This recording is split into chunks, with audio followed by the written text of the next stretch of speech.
Oh, yes. This is the Hardcore Marketing Show. I'm Casey Cheshire, your host for this epic journey.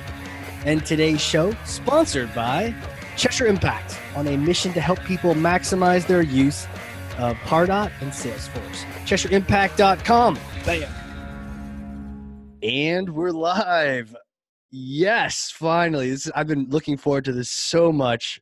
Let me introduce you to my guest straight away. We have so much to talk about. He is a longtime marketer. In fact, we bumped into each other early in our careers, and now he's exploded. Speaker, author, storyteller, really cool guy, and he is fluent in sarcasm. Warning. Right now, he's making shows about the working world and the founder of Unthinkable Media. Jay Acunzo, how are you, sir? Hey, I'm doing so good. I'm so good, Casey. My sarcasm. Oh, there it is, right from the beginning, just letting people know this is what's about to go down. So thank you so much for joining. This is that marketing leadership series. We're talking marketing strategy, and what I love about you is not only the sarcasm, but you crush BS and myths and bogus strategy. So what I want to do here is, this is heavy, but here you go. This is Thor's hammer. So go ahead and take that. Am I worthy? You're worthy. I believe so. So take that hammer and smash for me. What are you seeing out there? I mean, you're speaking, you're going to all these marketing events, you're seeing marketers, you're talking to them. What's just crazy and blowing your mind right now that we got to set the record straight on? I find that there's this tendency, it's not a marketing thing, because the more I speak to all groups, sales, public education, you name it, it's endemic to just people in the workplace. Okay. But there's a tendency to look at the superficial level, the precedent, the conventional wisdom, the trend, and not dig deeper to first principles. And in other words, what's going on with humans. And I find that is more timeless. And that's also a little bit more powerful to understand, because you can build up your thinking from there. So this thing I'd like to smash is, let's smash through the layers of conventional wisdom and get to the first principle underneath. I like it. I think in marketing, we obsess over the industry, and by industry, I mean our people, our reaction to this fundamental shift we're living through, and rarely do we address the fundamental shift. So the reactions are things called content marketing and social media and influencer marketing and ABM. These are the reactions to the fundamental shift. The shift itself goes like this. It used to be the case that marketers were in the business of acquiring people's attention. Okay. So your job was to run campaigns. They had a start and an end date. You could jump out in front of people on the very few channels that existed, and they couldn't do anything about it because they didn't have as many options as today, nor the technology that they had accessible. So your job was to basically jump in front of people enough times and deliver the right message at the right time. Right. Yeah. People that you were for them. Okay. You were in the business of acquiring attention. True. Today, that is no longer the case. With the infinite amount of choice people have, I mean, it's the same refrain we keep hearing to describe any disruption. It's like the world has changed, right? You have technology, you have mobile, you have all these different choices, you have the instant ability to navigate to something you want, to get around something you don't want. And that's not even bringing up technology that exists solely to remove advertisers from people's worlds, right? So the deck is stacked against the sole goal, the mandate of acquiring attention. It has to be about now holding it. Okay. Yeah. Our jobs are not to grab people's attention. Our jobs are to, once we grab it, hold it. That's the harder part, but it's also the thing that buoys everything else. Trust, loyalty, driving revenue, building a subscription, having a passionate audience that actually refers new people to you. So if you can focus on grabbing attention, two great things happen to your organization if you're on the marketing team. Number one is the lifetime value of an individual in your audience goes up. They spend time with you. They understand you. They see the world your way. They take more actions on your behalf. They buy, they come back and buy again, or that you upgrade them if you're a B2B company. Right. The LTV, the lifetime value of an individual, goes up. And the customer acquisition cost goes down. Nice. Because now you're working with an audience that refers new business, word of mouth. And historically, that wasn't how we operated. We didn't operate with a compounding value in mind, which, by the way, is how software companies operate. They really care about LTV and CAC and increasing one and decreasing the other. Historically, marketers didn't think about that. We basically act like a bunch of panicked people digging holes in dry sand. right? We True. can't stop trying and can't stop pushing and can't stop shipping hollow average work. And I don't have time to do that. And but my boss this and my near-term metric that. It's like digging a hole in dry sand. As soon as we stop, the walls cave in on us. Nothing we do sticks. But marketing is not about the people who arrive. It's about the people who stay, right? So we can't Right. focus all our attention on grabbing attention. The new mandate is to hold it. Now, chicken and the egg, though. I mean, don't you still have to get their attention in the first place? So isn't that just still as hard? Well, now we can focus on the people who are most likely to pay attention to us up Okay. front, right? The Okay. easiest possible people to convince, hey, this is actually for me. I'll give you an example that's near and dear to my heart because I'm living through this right now. So historically, the last 3 years, In the last 3 right, years. historically, I've been building a business based on marketers who make shows. So I advise on documentaries and podcasts and video series, and I host and produce them for a handful of clients per year. Cool. And it's a lot of fun. Don't get me wrong, love it, right? And what I've realized is a show is the ultimate vehicle to hold attention. It's the best vehicle because it's expressly built to do that. And that's why you're seeing a lot more companies from Slack and Dell and GE all the way down to tiny startups create a lot more shows. But educating the market is a problem because I'm a little bit ahead of it. I'm like a year too soon, right? So Agreed. if I want to get this business really off the ground in a flywheel and not have to brute force every new deal, I need to start educating the market. Okay, well, to get people to pay attention, I only need to go to the clients I'm already working with and be like, hey, what questions do you have? Or the friends I have that host podcasts at SaaS companies and say, what are you struggling with your podcast? Casey, what sucks about doing this project, right? Right. I'm going to answer those questions. I'm going to find people good at that. I'm going to recommend technology. I'm going to write things, stories, advice. I'm going to teach and inspire the true believers. And the true believers will then get me the next group who become the next true believers, right? So it's a lot easier if you don't have to grab attention from people that aren't ready to hear from you. If all you do is focus on the minimal viable audience, to use the Seth Godin parlance, then use that audience because they're sticking around and love you and deepen their relationship with you to win the new audience. Wow. Right. So it feeds itself. You're focusing on the people that want to hear the message. It refines that target. Instead of trying to interrupt everyone and interrupt people who don't want to pay attention. I loved your analogy about digging in the sand. Like, there's no water here. Right. You keep digging. It's almost like that's what we do in marketing. We try to get that. I need to deliver 4,000 leads by Friday or else, like, let me just dig a little deeper. Maybe I'll find them down here. And it's just no one's there. I'm fascinated by a concept that I call the next now, but I'm fascinated by this idea that we don't ever think about the next now. We just think about now. It's like, well, I have to get results right now. I have to drive the lead right now. I need to convert the business right now. But you eventually get to the next now, and it's just as hard, and you're starting from scratch, right? What if something you did today actually set up compounding returns so that tomorrow you're building on top of that? Right. It's really easy to see an analogy here in blogging. If you have a couple of articles that continually get shared and continually rank on search and continually get audience, then the new things you're writing add on top of that from an existing base, right? So you're compounding your results. Marketers need to think like that across the board. And again, I take my page from SaaS and software because that's where I came from. Software companies think about this a lot. There's a payout period. When you acquire a customer for X dollars, they pay you Y dollars a month. So it's going to take you Z months to be profitable on that customer acquisition in this one instance, right? And they think about this compounding benefit of, well, if enough customers come and stay, I can manage that machine, like dollars in, dollars out. And that referral engine starts because they're around for so long that when someone says, hey, do you have a good marketing automation tool? Casey, you're like, yeah, use this tool because I'm using it. I've been using it for months, right?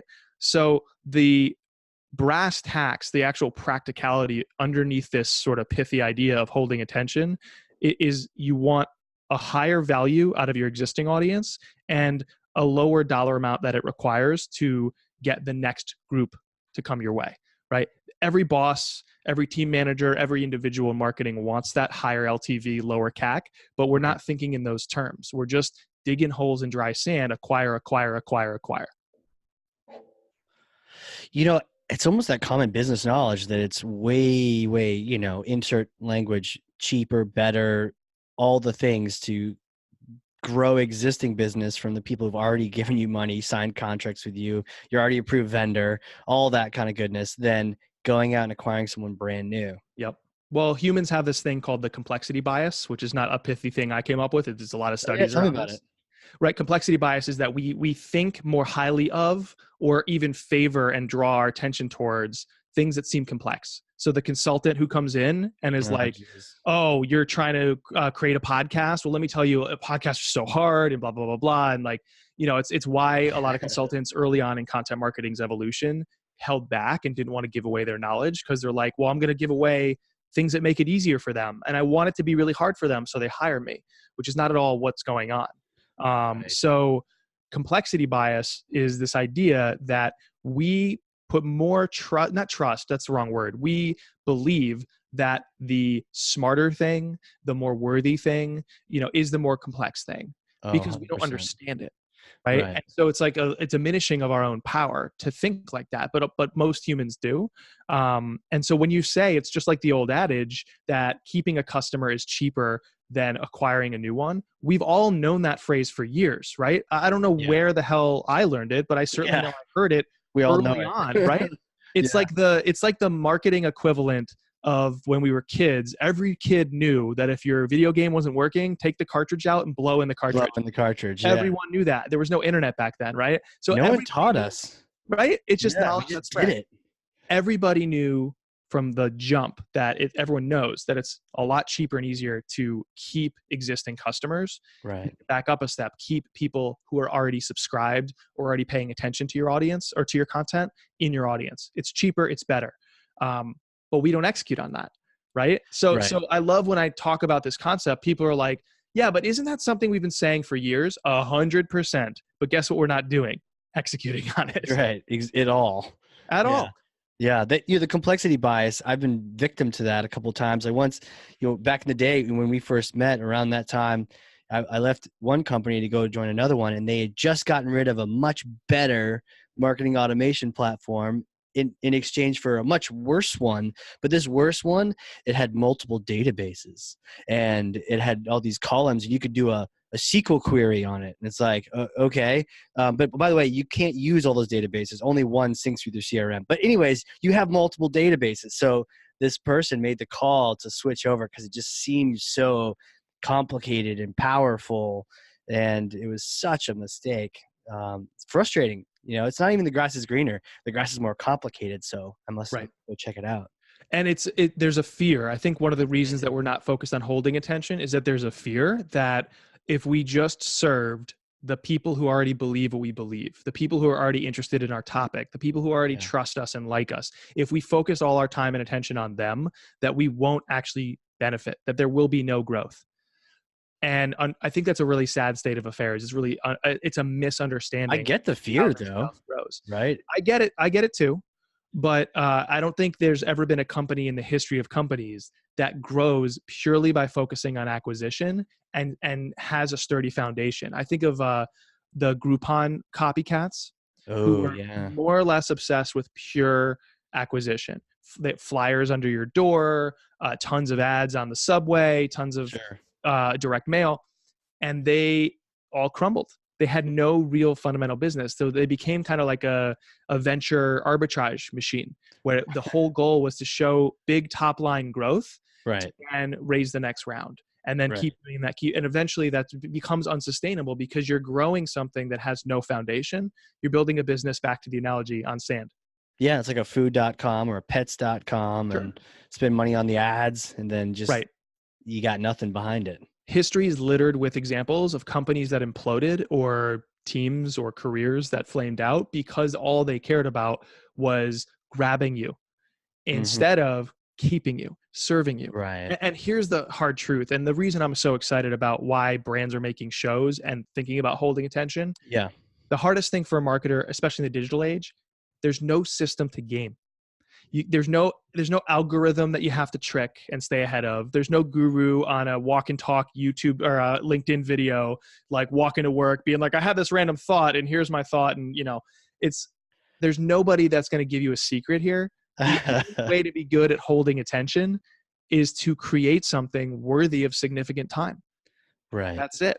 Right. But if you can find a way to do that, and oh, by the way, it's not going to be out there. It's going to be by focusing on your team and your customers. Now you're unstoppable. You're unassailable because you're doing things that others can't just cut a check for. They can't just acquire this audience away from you because there's that trust built up. And so we talk about wanting this stuff, but I don't think we're willing to make that shift. So that's what I'm smashing today. This idea that our jobs as marketers are to grab attention is from a bygone sort of Mad Men era. Today's marketer and today's business is in the business of holding attention. Holding attention, man, that is smashed. It's like, but now that you smashed it, I think the dam is now, all the water's rushing out because it just, I guess from here it's almost like, what is next? The dam is smashed. I mean, I think we've all experienced really shitty landing pages that somehow tricked us into this one guy. It was like marketing automation plus AI, and I was like, yeah, I'm actually confused on that. Let me go get this white paper.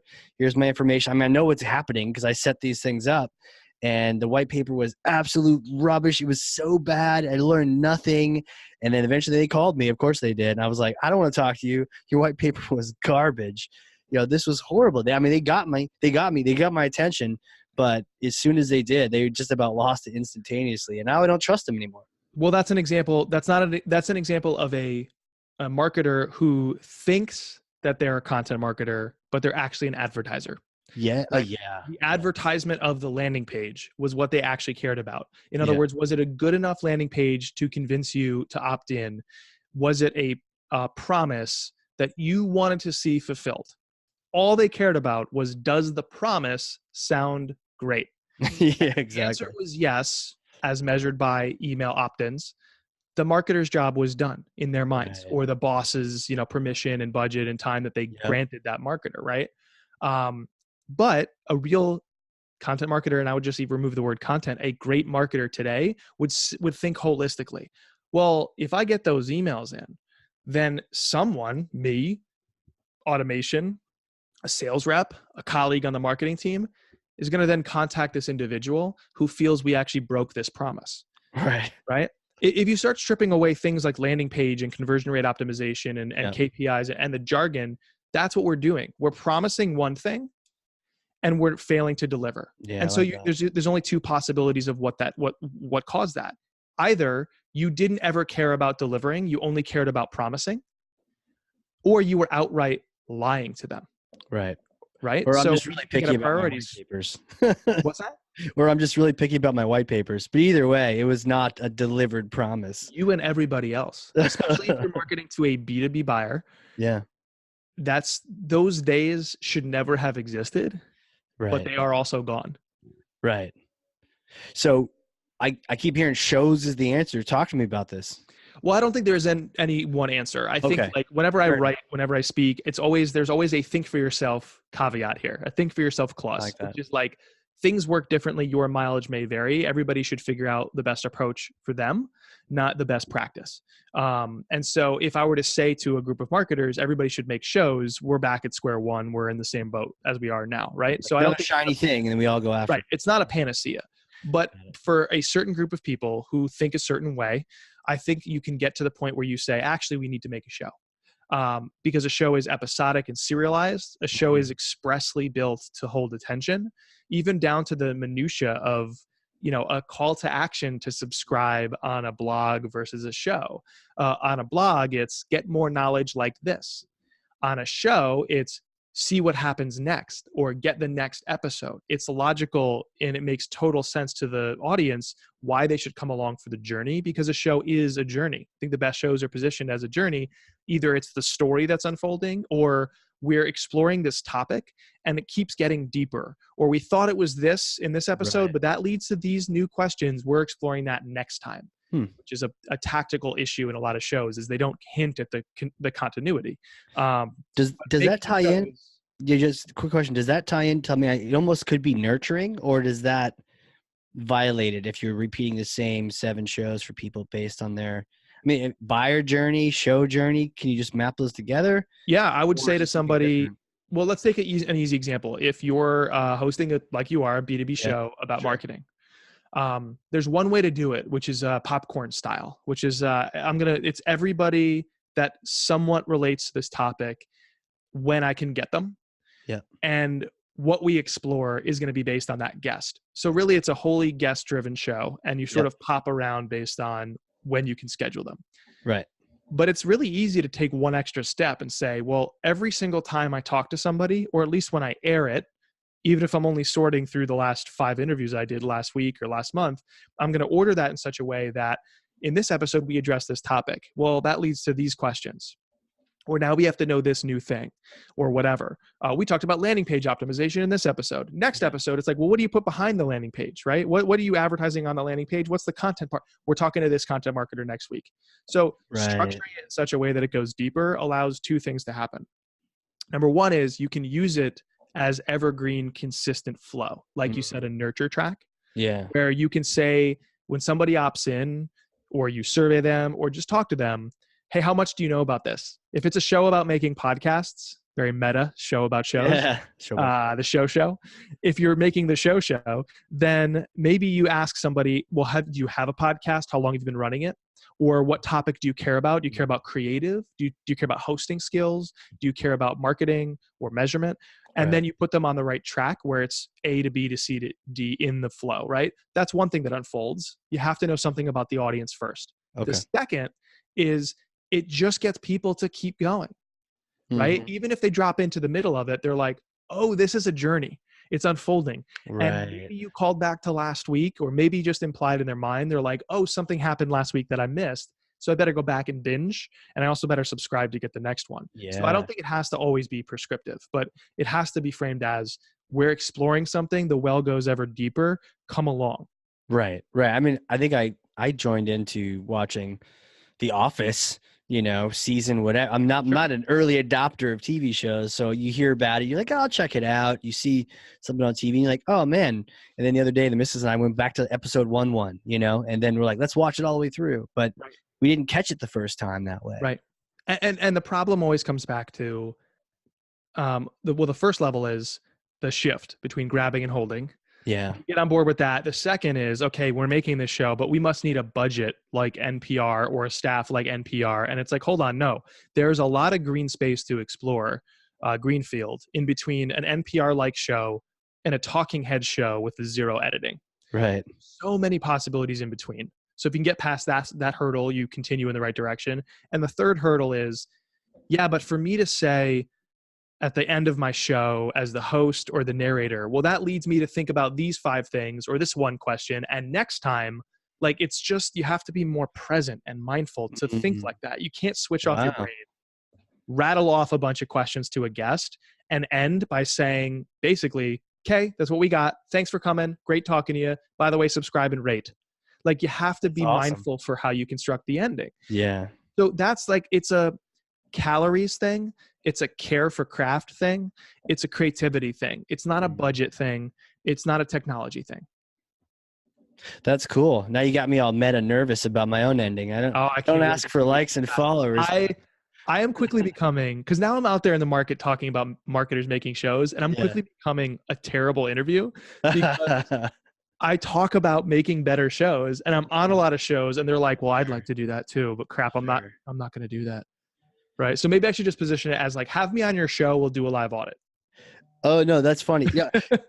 No, the couple things that really resonated with me on that too. Even doing this was like, and I'm not exactly a planner, so we just sort of got into it and seeing what's happening. But all of last year, each month was a theme based around the strategy we were presenting our clients on. We had like a roadmap called the CSI. And so we're like, here are the 10 steps to that. And each one of them corresponds to a month. It's like chock full of like the best expert in, one was landing pages and testing, and one was content marketing. And so, yeah, some order to the chaos makes sense. But I really like what you're talking about in terms of kind of stringing the episodes to the next one to the next one. I think for ours, it's very much been now that we're done that CSI part, it's been sort of this marketing leadership series, and then you're just awesome. So we just sort of like, let's just talk and have a good time. And so maybe not as cohesive as, that ending that ties into, well, Jay got me thinking about this. And so I'm going to go seek out the VP of Twitter and, Well, here's the thing. It doesn't have to be overt. Like, that's just the obvious and easy way to think about it. But you could say, so here's an example from my world. So my podcast, Unthinkable. Yeah. I used it for the first 2 years to just tell stories I thought were interesting. Right. And then it started to evolve, like what we were talking about. Like, what is this about and who is it for? It started as people in content marketing that care about the content side, the creators. Then it became, well, there's a lot more people listening than just marketers. And I started talking to the listeners, and it was like, and I started hearing from them inbound. And I was like, okay, so what's the through line? Oh, it's craft driven creators. So they care about the craft. They do things for their own sake. And oh, by the way, that gets a better business result. They're not like, I don't care how we get there as long as we get there faster. So I'll just copy, right? They're not like that. Then I kept talking. It's like, it just became one thing after another. Cool. It evolved. It evolved. And the thing that was most useful is I scheduled for a year. Every month I did 5 to 6 one-on-one video calls, unrecorded, with listeners. And I would ask them for 15 minutes. I'd ask them questions. And then the next one I would evolve what I asked. Yeah. Because I was learning. So these were like customer development calls in software product parlance. Yeah, totally. Right. So for 15 minutes, I would do customer development. And the last 15 minutes, I would say, whatever you want to talk about, it's fair game. Like, I'm here to add value back because I just got so much value. And honestly, those were the most, every month it was the same story in my head. It was like, I don't have time to do this. And at the end of every month, I was like, I am so glad I did that. Right. I evolved from saying things a certain way to another way, to all the way up to like the stories and concept. So this year I'm exploring like how to create consistently. People often look at stunts and one-off gimmicks as a way to differentiate. And I think if you look under the hood, it's about consistent creativity. Agreed. How does that work? Right. Thinking about the next now, right? Right. About holding attention. Well, now you're thinking about consistent delivery of value, not just one-off. So how do you do that? And my thesis is you have to master the art of reinvention, because consistently great work consistently changes. It's always refreshing. It's always evolving, right? Right. So who has reinvented themselves and what can we learn? That's what we're exploring this year. And I mention that a lot, but I never end the episodes by saying, and now I'm thinking about this question, that's next week. But I do make clear with the listener that I have some journey and that they're on it, so that hopefully they keep going with us. Right. Huh. Yeah, I see how even if you are doing a show or doing shows, that sneaky getting versus holding can kind of creep into there. It's like, oh, do a show, just get their attention. But then you got to, it's all about holding it now. So this one-off stunt doesn't work. The one-off YouTube video that whole like, let's go viral with one video. That was that old mentality of just get their attention and then do what with it, So consistent show makes total sense. How do you approach it? Do you have like a simple starting point for people on how they, get started? Well, I think the first thing, if you boil down the system, and I'm still working through it. I mean, the Unthinkable truly is an exploration where I'm like, I want to know how the art of reinvention happens so we can get good at it, but I don't actually have all the answers. But here's what well, that's the goal. It's, and that's what I did with my first 2 years of the show. And so I'm in 3 now of the show. It launched in March of 2016. And so it's like, now if I want to write a book someday, I'll have aerated and explored all the material, right? Yeah. And I can beef it up and make it like, this is the gift to the people that came along for the ride, right? It's like, here's the final, like if you hike a mountain and the emotional feeling and the photo is the payout, like I want the mountain peak to be the book. So anyway, so you asked me how this happens. So how do we consistently create, right? Or create consistently well? And I mentioned my thesis is you have to keep refreshing the work. You have to keep reinventing. I don't think that's about pulling stunts. I don't think that's treating creativity like it's a stunt double that you call in for the real work. I think it is the real work. In other words, it has to happen in small, consistent ways. So the way I like to sum it up so far, and again, I'm continuing to explore this and challenge my own assumptions, but I think it's about find the framework, break the framework. And And it's never been easier to find the framework, right? That's what all these ideas swirling around your company and best practices and conventional wisdom and how-tos and all the way up to like, nobody's written about how, there's a couple exceptions coming out now after he's been gone for a while, but Anthony Bourdain, nobody really wrote about like, here's the framework for his episodes. Because I think largely he didn't continually use one, but early on you could see some semblance of consistency. And then he really experimented a lot with his production team, 0.0.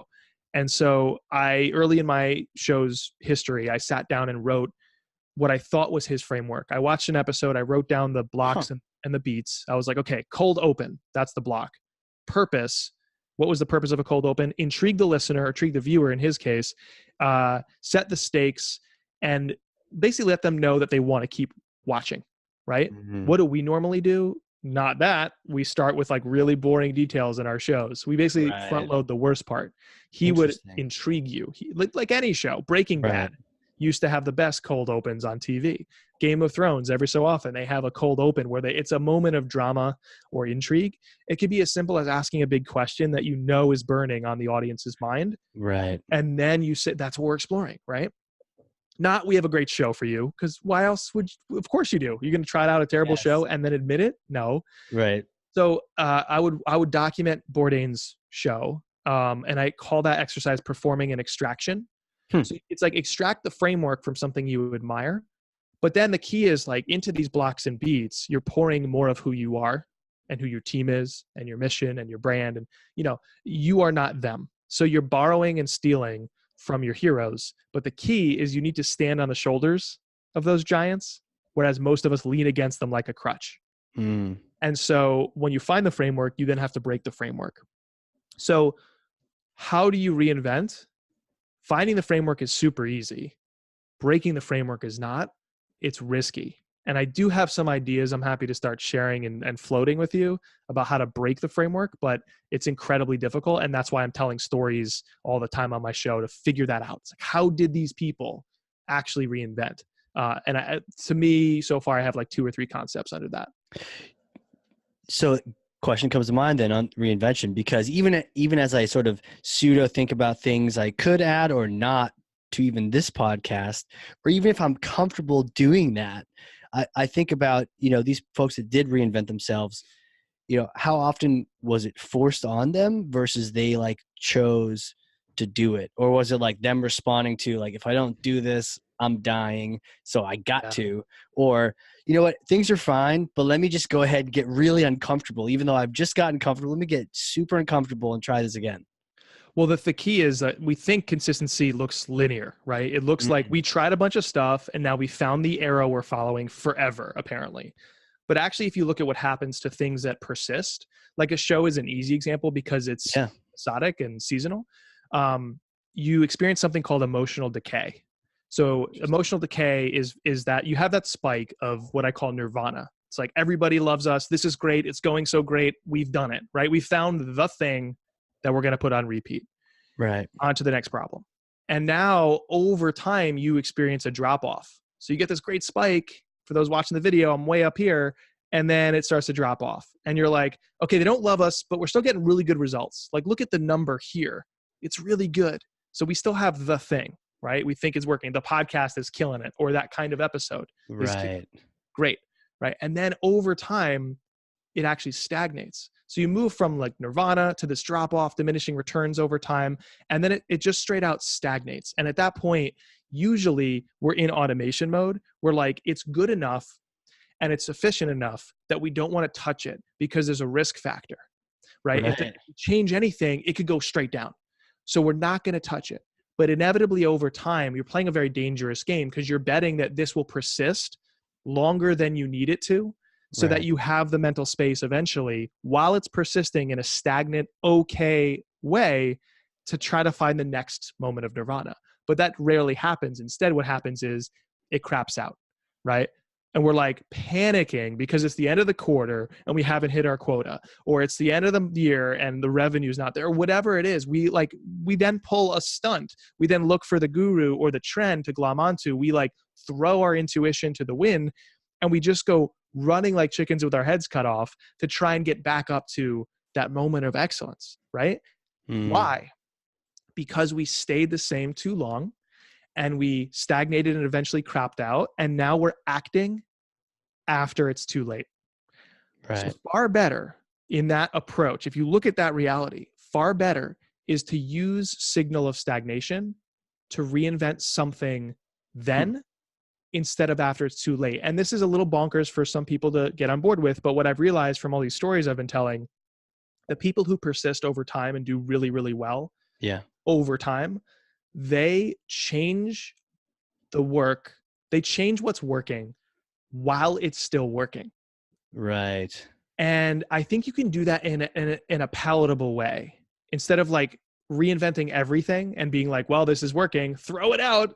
Right. It's about finding two aspects of whatever it is we're talking about. Let's keep going with the podcast analogy. Something called an anchor and then a tether. So when you break the framework, you need to decide what is non-negotiable and what's up for debate. Not what are we changing, but what's up for discussion. So what's non-negotiable at a brand tends to be things like, if you're running the podcast for the brand, the name of the company, right? That's it. Yeah, right. But more importantly is the mission of the brand, right? The goals that your boss has set upon your team or you've put on yourself or what you've given to your team. Sure. There's certain non-negotiables, certain anchors, which by the way, provide really useful constraints because they prevent chaos. They let you know you got to work in this frame, in this terrain, in this section of this wide ocean. You're not going to drown, by the way, because we're anchored here, right? Right. And a tether is, okay, so given that anchor, we can experiment in little ways all around it. So let me give you an example. A lot of writers will come to me and say they really want to write better, more creative stories on their blog, but their boss wants them to write how-to tips and tricks. Yeah, boring stuff. Yep. They're trying to rip up the anchor and sail in a completely different direction. Oh, yeah. And what I'm saying is, okay, if you're anchored to, I have to write SEO-friendly, practical advice blog posts. Right. And you want to create more stories. Well, what kind of story could you might not be able to reinvent the entire article, but you could reinvent your openings, right? You're tethered to that main idea of this is the construct of an article, but you have a little wiggle room all the way around that anchor on that tether. One of which is how do you open that article? Or how do you conclude it? Or what kind of little embedded video do you put in? There's a lot of little room, little spots, little pockets to experiment. So this is great for me, by the way, Casey, because this is as far as I've gotten in this exploration. I think it's cool. I think that's the way to do it. Yeah, find those anchors first, right? That's the framework. And then you find the way to break the framework, not by uprooting all the anchors, but by tethering to them and actually exploring little spaces around them. I mean, that advice works for, marketing is full of challenges. Not only the boss that doesn't want you to write content, but, nobody cares about nurturing or, here's the right way to do marketing. No one cares. I still have to deliver 10,000 emails by, Thursday. And okay, well, you got anchors, but where's the tether? I love that because it's just like, where's your wiggle room? Fight your small battles, win a little bit of space here and there. Right. But to go back to the reinvention thing, when you were talking about that, I'm sure you've bumped into Drift in a lot of the events you've been to, and they had a conference I think just last year in Boston. I don't know if you had a chance to hear about that or go to it. They should have you speak at it next year. What up, Dave? Let's go, guys. Let's book this guy. So great speakers all over the place. And they had Shaka Pilgrim. I don't know if you've heard of her. No. I hadn't heard either. And so it's one of those things where I'm sitting in the front row, and Drift is cool because they just throw down all sorts of weird speakers that are different and outside the box. Not your standard B2B, here's your B2B speaker, blah, blah, blah. It's like, no, she was actually let me look it up here. She was like the president. She did basically marketing for Rock Nation, Def Jam, Atlantic Records. But I was like, I don't do rap. Like, what could I possibly learn from her, right? And so this mental thing was going on in my head, and I'm like, what am I going to learn from her? And I'm glad I sat in my chair. I was literally front row and center because I got there so early. So I'm like, I'm just gonna stay and open my head, and maybe something will just come in here. And sure enough, she gets up there, and they're asking her questions, And one thing she says is that like she would see, you should probably talk to her on your podcast. She would see rappers come and go, and some would persist and stay and crush and continue to do it over and over again. Others wouldn't. And one of the biggest things they weren't reinventing themselves. Yeah. Like someone would come in with a sound, they do it and they do it. The decay would happen and they would just, they had nothing left. Like a one-hit wonder, lightning bolt struck and they have one album and it kills it, but then they're soon washed away. But other guys would experiment, gals would experiment with these different sounds and just keep pushing and trying. And they would stay, season after season because they did this. And then she ended with this crazy quote. I don't know if I'm misquoting her, but this is what I heard. I heard, look, you got to take off that high school football varsity jacket, take off the awards and rewards of the past, put that down, pick up your spear and put on your bear armor and go leave the cave and like conquer something else. That's what, I don't know if she actually said that, but like Shaka, that's what I heard. And I was like, hell yeah. Drop the jacket, grab your spear and your bear armor. I don't even know what that is, but it sounds awesome. And go get that next one. And it's like, how often have I thought of like, when you have those successes in the past, you're like, whether it was football or in business or somewhere, you just kind of want to hang out in the cave and talk about your old victories. It's a good feeling, right? You found the Yeah. moment. You want to cling to the moment. And don't get me wrong, that can be a teachable moment. It can be just something you reminisce about. I actually think that we were sold a lie when we entered our careers. I think the education system is a big reason why, because we came out of a system, most knowledge workers came out of a system built on knowing the answer and teaching to the test, which was standardized and sitting in rows and doing what you're told. But that's not the working world whatsoever, right? So when you see somebody outpace you and you're like, well, this was me at 25. I was like, I'm more talented as a writer than that person. I know I am. Right. Why did they have that job? Or why do they have that many readers? Because I was trying to do what I was told. I was sitting there waiting for someone to say, Jay, you're great, you're talented, here's a promotion. Or, hey, we're this company you've heard of, which is more famous than the company you're now at. We will hire you, right? Or the boss saying, you're so great, Jay, go be our public face. And that other person went after it, right? So I was doing what I was told. I was sitting in a row because I was a good student. And I really was. And I thought that's how you got ahead in life. And it is for some people in some professions. It is profoundly not that way in marketing and most knowledge-based jobs, especially in the business world. My wife is a PhD in psychology.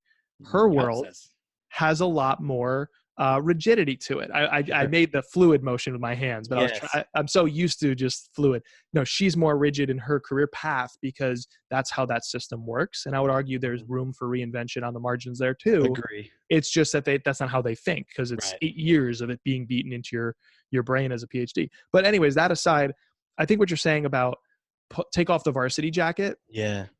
It's this willingness to say, this is actually, I think Anthony Bourdain's tattoo, which I love. I'd never get a tattoo, but I love this. No, you don't have any? No, I have zero. See, maybe because I'm scared. Probably. Scared of the pain. You're probably scared. But hey, got to reinvent yourself, man. Come back with a tribal on you. That is not what I'm saying. I am not saying go get a face tattoo to reinvent yourself. But Jay said to reinvent myself, so I got a tribal tattoo. Instead of saying I have the answer or I've succeeded, I think it's far more powerful to be able to say, I don't have all the answers, but I know how to figure it out. Cool. Right. And like when you interview, you're you're asked, what would you do in this scenario? In other words, what's the answer? Like if someone said like, Jay, should we launch a show? Hey, I'm in B2B marketing. Should we launch some kind of show, audio, video, or otherwise? Right. I would say like, well, I like the idea of more marketers doing shows, but here's all the variables I'm dealing with in my context that makes me say yes, right? Not least of which is I have a bias towards that because it's more ability for me to write about that, right? Or to teach it. And it's an example I hold up. But if I said, actually, Casey, I can't tell you. Can I spend more time with you? Here's some questions you can ask yourself. Here's some like decision-making heuristics to say, okay, actually, yes, I should maybe experiment with a show. Like maybe that's more helpful. So it's far more powerful and more useful to be certain of nothing. And that's Anthony Bourdain's tattoo. I am certain of nothing. Wow. In consulting, I've seen that time and time again. You're on some sales call and oftentimes we're called in to sort of be the voice of reason, sometimes truth.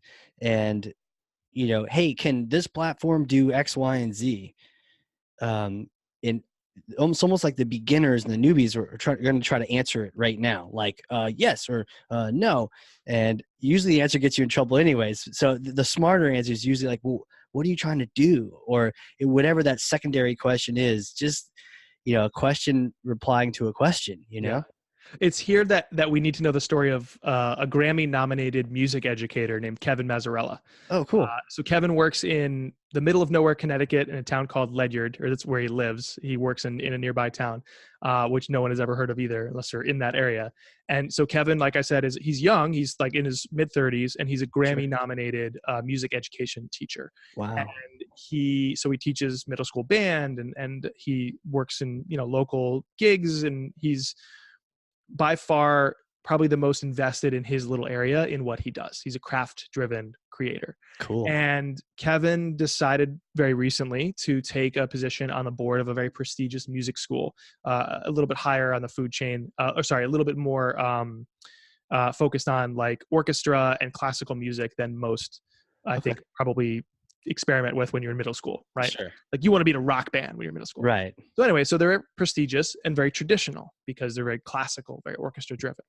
And he's on the board and he's talking to them about marketing, and he's getting questions because he's the young guy. Like, should we be on Facebook? Right. Right. How the hell can you answer that when you're the new guy in the room, in a boardroom somewhere? Should we be on Facebook? And he starts peppering them with questions. Well, who are we trying to reach? Who is it for? Yeah. The biggest question that he encountered that nobody had the answer to, and it reveals this issue of constant acquisition mode and digging holes in dry sand. How will we know if this is working? In other words, what's our goal? Yeah. And they said, what do you mean? And he said, well, we're talking about using social media, and we're talking about trying to fill seats in the school, more students. So what's enough? What's a sign of working? Is it by the end of the year, we want 5 more students? And they were like, well, no, more. And he's like, okay, so is it 50? Is it 500 inbound inquiries to apply to the school? Like, if we don't know exactly what we're trying to do like that, then the only answer is, I don't know, more, right? Right. And that's what happens when we get into any growth-driven company, when the goal is to acquire.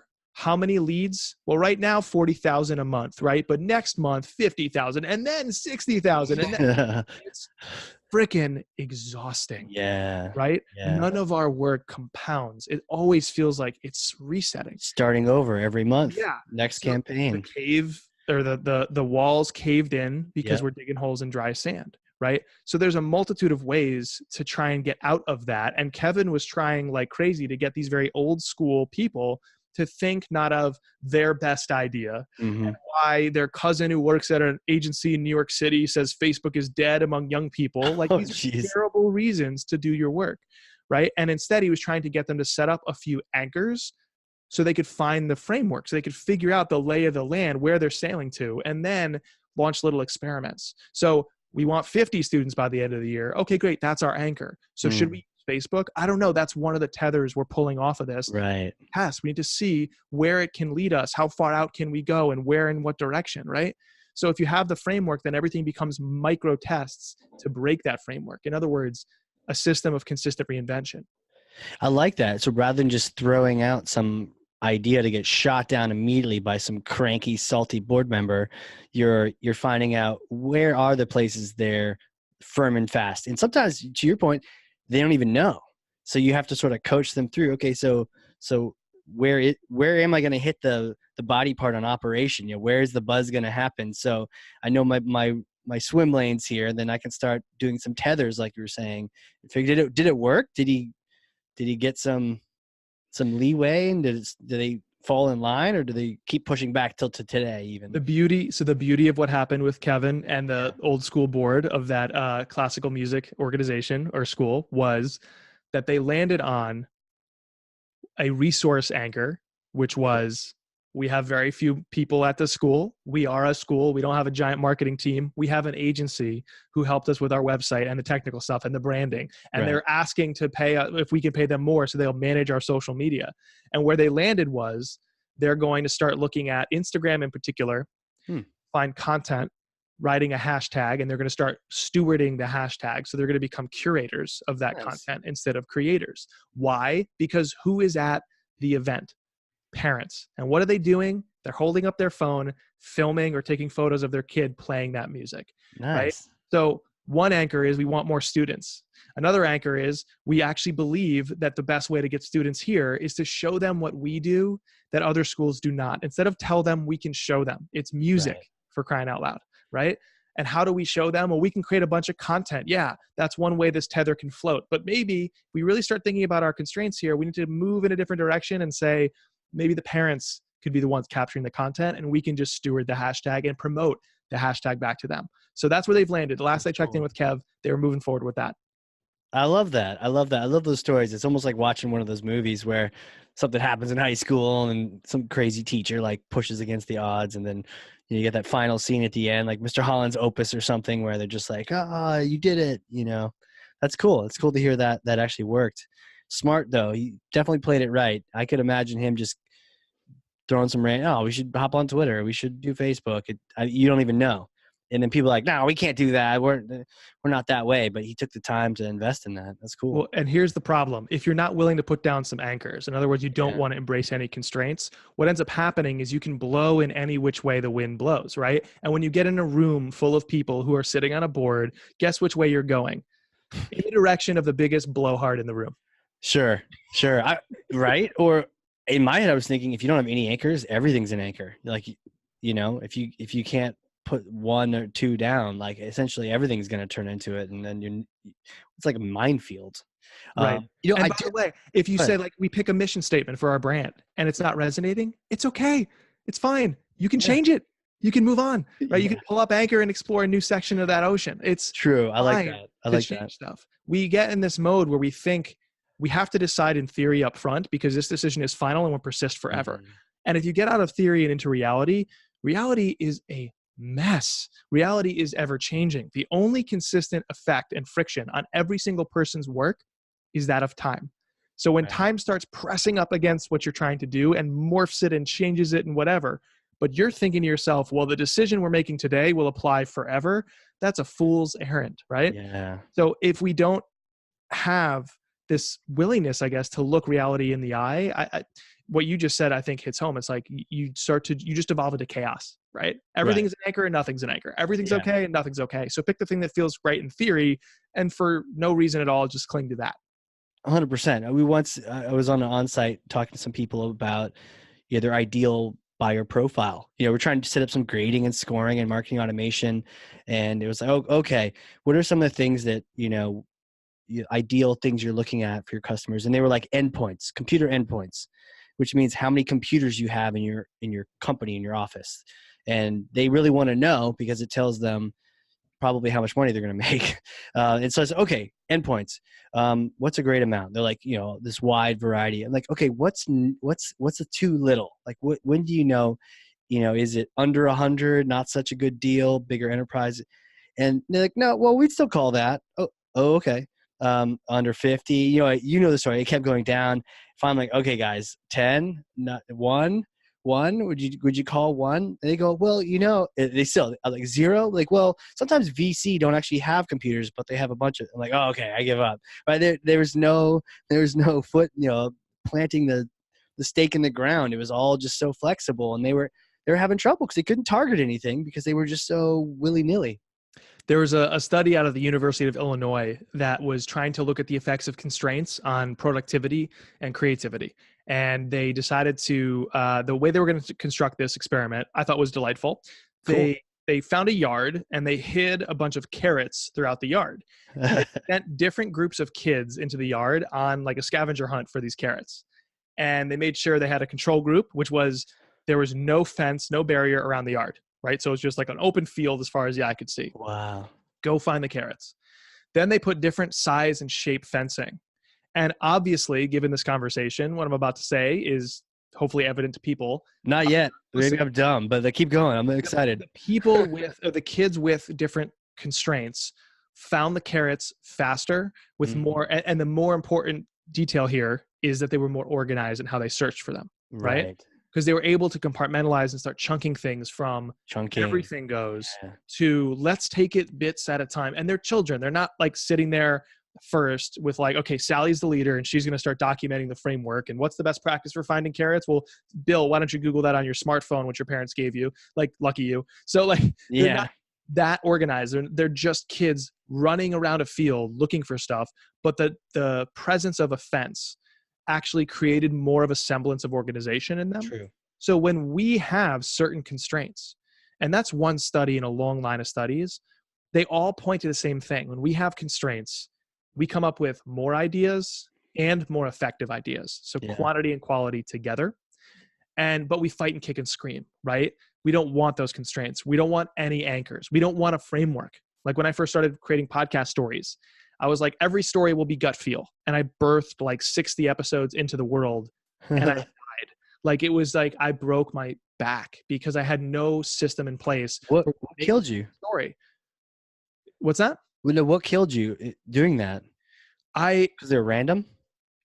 Every single one started from scratch. Every single one didn't use what I'd learned. I just like hoped that if I do enough of these, and I still truly believe this is the way to get better at anything, put in the reps, right? Right. I thought like if I do enough of these, I'll just get better. They'll get easier, right? But what was happening is I didn't know heads from tails. I didn't know like what was I changing episode to episode. I didn't know like how do I open an episode? Should I focus on improving my intros, my conclusions to the episode, the subject I'm interviewing? Should I get better at interviewing skills or sound design, narration of the story? Like there were way too many moving parts and pieces. Right. I hadn't found the framework. So now what I've done is I've gone back to what I felt was my most successful episode, like a turning point in how I felt about my own show. Sure. And I just wrote down the framework and that's what I use not only to copy and paste it across episodes, but to use it as a clear way to reinvent, right? So if I do make a decision that in B block, I'm not going to do the usual, I'm going to do something different. I'm changing a small thing, not the whole episode. And I can come out of it entering a standard C block. Or B, I have to make a case in my own head as to why the usual B block is not as effective, is not as creative, doesn't serve this particular story compared to the new experiment that I'm trying, right? Wow. So I'm able to like really start being proactive instead of like every single episode was just a reaction to like what Casey sounded like and what my mood was like and how much time I was a mess. It was all gut feel. I was feeling around in the dark. Yeah, it's so interesting that you think to hone that and you think to hack that. In my head, I've like labeled you like the Tim Ferriss of podcasts. You know, you're like hacking the thing and finding the differences and the frame. I think your awareness of the framework in general. I mean, I think even speaking personally, I just kind of like go with the fuzzies, but I say that, but I do have a framework that people may not even realize behind the scenes and some notes. And I don't know if people know I do a prep call, but like, I guess there is a framework, but a very loose one. But I love that you're constantly tweaking and thinking about the different changes that could happen. It's almost like you're locked in a state of reinvention, or maybe you're not locked in it. Maybe you're just intentionally doing it, but it's really interesting to talk to you and hear from someone who's doing that. And it's kind of challenging because it's like, when was the last time I reinvented something around it? So Tony Stark from Marvel Comics and Marvel movies is not a superhero, right? Tony Stark is a very wealthy, very charming, very, sarcastic and glib human being, man, single person, right? And if you sent Tony Stark into a battle with Thanos and all these other supervillains, he would get walloped. Yeah, in fact, he would get walloped so badly that he would force people like me to say the word walloped, because who actually says that word, right? No one says that. No one. But that's how badly Tony Stark would get beaten if you sent him into the battle, right? Totally. But when he steps into his suit, he becomes a literal superhero. He becomes Iron Man, right? So what I think of creativity as, I think of you are who you are, your team, you have all this mess of stuff, right? Yeah. Can you build a vehicle and understand the parts and pieces of that vehicle in theory quickly, and then Tony Stark lore. That's like what they call Mach 1. It's like the first suit of armor he built. Okay. Yep. The gray one, the clunky one in the cave. The clunky one, yeah. Yeah. It got him far enough. It got him basically one trip in the air and then he crashed in it. Yeah. Rough go. Like, could you build a vehicle into which you could step to become greater than you are, right? Greater than the sum of your parts, greater than every individual on the team, greater than you plus the 5 teammates is you stepping into this vehicle. So I think of that as, can you learn the framework and the technique of writing? Can you learn the framework and the technique of creating a great podcast, whether it's an interview or a story, like a narration driven podcast like mine? That's what I do with clients, by the way. I say to them, and I actually use this analogy. I'm like, I am in the business of building you an Iron Man suit, and I will build it to your specs and build it to make sure that this can fit you. And I will teach you all the things that I think this suit can do. And then you can step into it and be Iron Man, or if you pay me a little bit extra, I can step in there and host. Yeah. Right. And I will host this vehicle and deliver it into the world. And then what's amazing is, just like with Tony Stark, people start finding that, hey, you can actually, through this combination of moves, do this new thing. Or actually, if we tweaked this component part, now we can do that new thing. Right. And so people get this idea that creativity is about complete open-endedness and complete messiness. And I actually think it's about being a professional. It's about showing up to do the work, no matter the constraints. And actually, because of the constraints, you'd be more creative, right?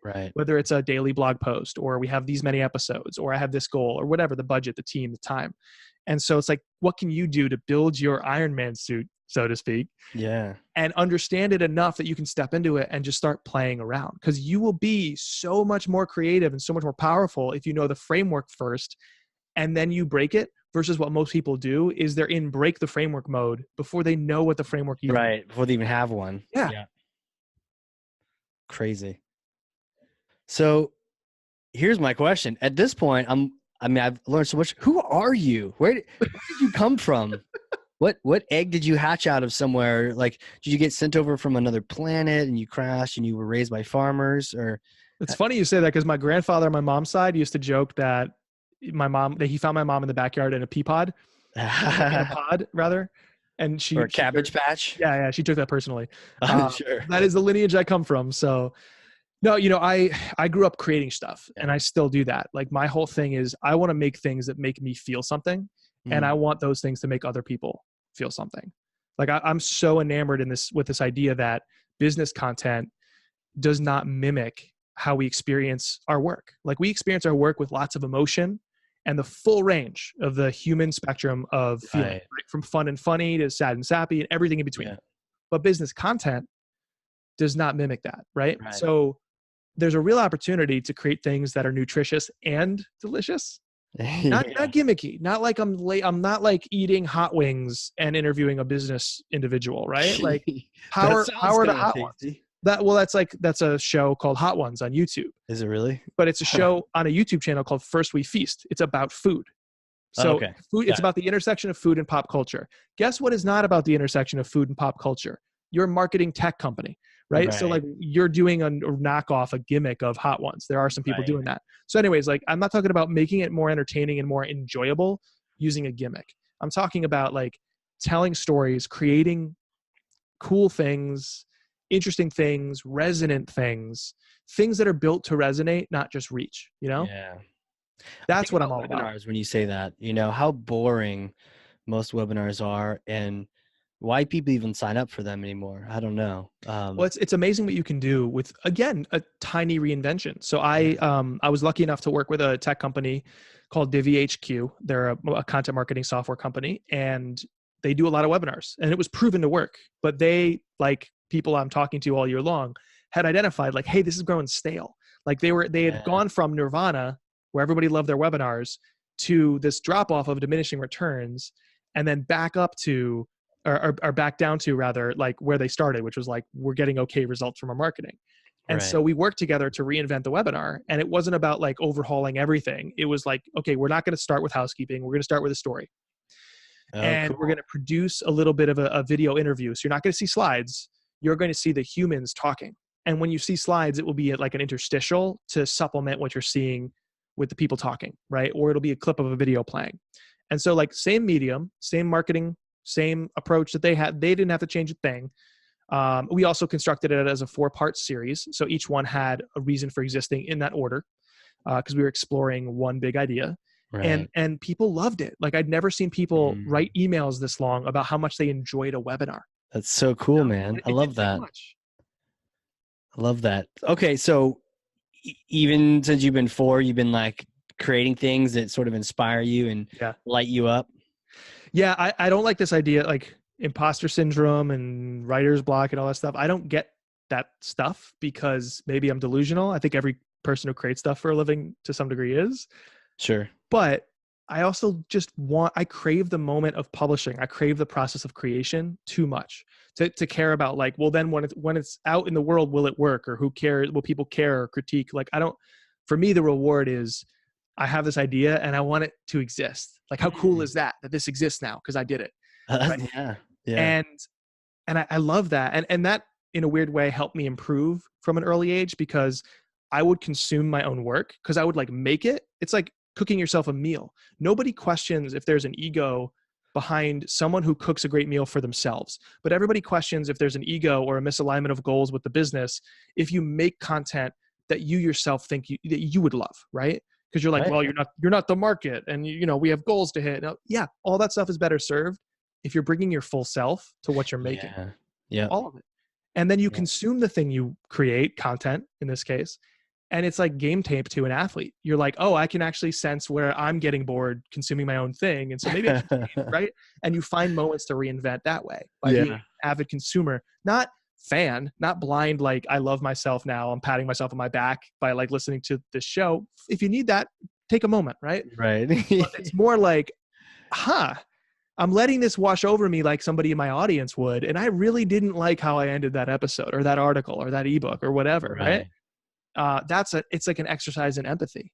And so I would do that as a kid. I would write cartoon strips and create little drawings of like my pets come to life. I'd do little stories about like Sammy the snake and all these different things. And nice. Then I wanted to be a sports journalist in school. So I would write about a human interest story about athletes.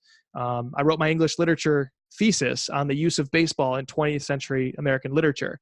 So I liked sports as a microcosm of life as humans. And I like business as that too, because it's rife for emotion and storytelling. And so I've just found different pockets throughout my life of doing that. And right now it's just squarely focused on B2B, on being a content marketer and serving other makers and marketers. That's cool. That's cool. How did that serve you in school? I mean, wanting to create things all the time. I mean, back to school being built for memorization and those kind of things. Was it just biding your time so you could get home? Or maybe Sammy the Snake, was created during some long, Western Civ class or something? I liked school only because I was good at it. And but I had teachers rather, who showed me the magic and helped me appreciate the world for what it is, which should be a source of wonder and constant learning, instead of like, give me the answer and then I'm out. So I did have teachers that helped me, like in high school. A guy by the name of Jack Shred would like perform Huckleberry Finn in the class, and some people thought it was cheesy, and I was just like, wow, like that's what writing can be. And even in the moments where I thought it was cheesy what he was doing, and it was a few in there for me, I would look at it and be like, he's affected by this. That's what writing did to him, or this story did to him. Like, I'd like to do that. I'd like to find stuff that affects me like that. And I'd also like to make stuff that affects others like that.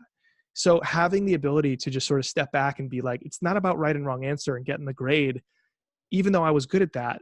It was about like, oh my gosh, the world is big and messy, and reality is, first of all, you only get to experience it once. So you like find a way to like constantly question your own assumptions, because everything here goes so much deeper. And that's really why I like the idea of exploring reinvention, because it's not about like you're skating the surface here and it's going okay, and then you add a gimmick so you can keep skating the surface in the next era or context that comes along, or channel. No, it's about saying like, this works, let's go deeper with it. We're not going to create more like it, we're going to do more with it. And I think you can do that with life. You can do that with a job. You can do that with a show, with a piece of content, with an idea within that content. Like, that to me is what drives me. It's like taking this thing that you're super excited about intrinsically, that you're like, I'm bringing my full self to that, and then seeing how deep that goes. And I think what happens is people come along for the ride in really powerful ways that, oh, by the way, is really, really good for business. True. Huh. That the support of the teachers that kind of encourage this, and man, I wish there were more of those, because like that's a huge thing to have them challenge you. And and you mentioned the cheesy moment when they're doing their thing, and I remember I had some that like played guitar, and whenever things are cheesy or cliche, they're usually true, and the cheesy things still get your attention, and I think it was probably authentically him too, so it was cheesy, but it wasn't like he was doing it for the sake of getting laughs from the class. It was like, no, this is just me. I really am passionate about Huckleberry Finn. Let's go. Well, it's about like your expectations weren't met. This is what spam is too. Like the same newsletter can be spam to one individual and welcome to the other. I think the difference is, did you actually opt in? Or did they scrape LinkedIn for emails? Or did they email you once? Did they email you once and you emailed them back and say, hey, thanks for reading my book, Casey, appreciate your email. And then you added me to your newsletter. It's like, you're now spam because I wasn't expecting to be on that newsletter, right? Right. And I think what marketing tends to devolve into is we're going to annoy the many to convert the few. And I think if you flip that on its head, that is the like barest bones version of marketing. It's convert the few, serve the few, go deeper with the few. Annoy the few and convert the many. Hold their attention, and you never have to annoy anybody in the world. Right. Like that's not what marketing's about. And if you just care about acquisition and grabbing attention, eventually you tread very close to that third rail, or even just dance on it, which says annoy a lot of people, DM everybody, spam people with like, look at the algorithm or whatever, right? But just focus on resonance, not reach, holding attention, not acquisition. You will grow. It's just, you have to start with honestly the most logical thing, which is just like, okay, so the first few. Nothing goes 0 to 60. You have to hit every number along the way. So just start doing that way. This is not rocket science, right? I'm just hoping to codify this for people. Holding attention is the new marketing mandate. This is some epic stuff, and like it makes me think and have to pause. And so you have a book, and how's that gone? I mean, was it crazy to write it, and then what came out of that? I mean, for the 3 people that have kept it listening, by the way, thank you if you are. I wrote that book because my dad, Leanne. Shouts to Leanne. Shouts. I wrote that book because I wanted the book to exist, and also because I'd done enough sort of like aeration of the ideas and the stories through my podcast. Through your podcast, yeah. That I felt like, okay, this is now ready to exist. I felt like there was like a need for it, and not that it was like, it's so weird. When you create stuff, you keep these ideas in your head that are contradictory. I just wanted it to exist. And also I think it had to exist for for certain people. Yeah. And so the message of the book is that, finding best practices is not the goal. We think it is, we make it the goal, but the real goal should be finding whatever works best for you. And we've never really been taught how to do that. So I wanted to write a book that helps people put a decision-making framework in place so that in their unique situation, they can figure out the best decision, especially when they're surrounded by too much information and way too much conventional thinking or, trend hopping. So it's called Break the Wheel for a reason, because we get stuck in this cycle of best practices and conventional wisdom and new trends. And if we smash that to bits, I think we can move from all of that, which is what works on average, and start thinking about, well, what would it take us in our shoes here to be exceptional? Right. Break the Wheel. I love it. On Amazon. I have to go snack. You have Audible? Did you read it? I did the performance. Yeah. And you can hear my voice. How was it? How was that? Does that work? If creating my podcast for 3 years and also like 5 or 6 client shows as the host was like me going to the gym for all those years, this was me being like, I'm now ready to try and jump directly to the NBA. And because I was like performing, I don't know, 7.5 hours of material in 2 days or something like that. Wow. And to me, it's a performance. It is a performance. So, and there's stuff in the material that I riffed on and just kind of added for the audio Oh version. yeah, nice. Text, yeah, I tried to make it uniquely suited for audio, and instead of what most people do, which is they just read the transcript.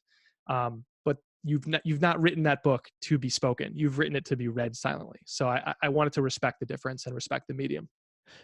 So did you write your book then to be read, you think? And then the spoken was a little different, or? I am very lucky. My writing style sounds like my voice. Okay. Like I write like I speak, which I think is just what you're That's how I am too. Yeah. Yeah. The writing seems less literary, but it is Yeah. more communication. Right. Yeah. But over the years, I've noticed there's a lot of differences between writing for audio and writing for text. And True. this is a book that's been written for text. So if I noticed a sentence was going on too long, or if I had some kind of reaction to a funny moment in my book that read one way and I performed it and it sounded cheesy, I would just redo it. I would just be like, okay, what does this sound like if I state it out loud versus if I wrote it and you're reading like what you think is my voice versus my actual voice speaking to you. So there's a lot of really fun nuances I've found between audio and text. And I tried to incorporate that in that. I sprinted a marathon is what I did, right? Wow. So maybe the MBA, maybe it was a marathon. How many hours was it? I said 7.5 because I saw that number somewhere. It might be less, it might be more, but it was a long, like. I just bought it too. Thank you. It was a long weekend of me like drinking lots of weekend. Did you do it yourself or going to a studio somewhere? Or well, I mean, I record audio for a living, right? True. So I have a setup in my office, which the people on the video are in my home office, but I was in my actual office to record that. Sick. Yeah, I'm gonna totally download this, man. I love Audible for some reason. It's just listening. I mean, some people prefer to read, some people prefer to listen, and I bet that was a wild adventure to see some of those sentences you'd written and had edited, and finally you say them out loud on recording, and it's like, man.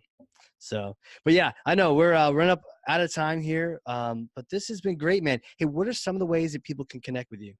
So I'm trying to take everything I've talked to you about today, especially with the idea of holding attention and making shows, and put it into a monthly newsletter. And so that just launched or will launch by the time this goes out, it'll be live, but it's on unthinkablemedia.com/subscribe, or just go to unthinkablemedia.com and hit the subscribe button. But I'm trying to help marketers embrace and also master this art of reinvention through the vehicle of a show. I'd love to help advance the craft and creativity of marketers making shows. Yeah, I love that, man. That's so good. Thanks. Well, thanks again for being here. Thanks for having me. This is an awesome conversation. Wild. I could talk to you for hours, man. This is great stuff. Thanks. Philosopher King, myth legend. Jay, thanks again. Appreciate it. All right, everyone else out there, share this if you learned something. I know you did, because I've got like notes out the wazoo over here. And so get this in someone else's hands so they can kind of learn from this as well. And for everyone else out there, it's been the Hardcore Marketing Show. We'll see y'all next time.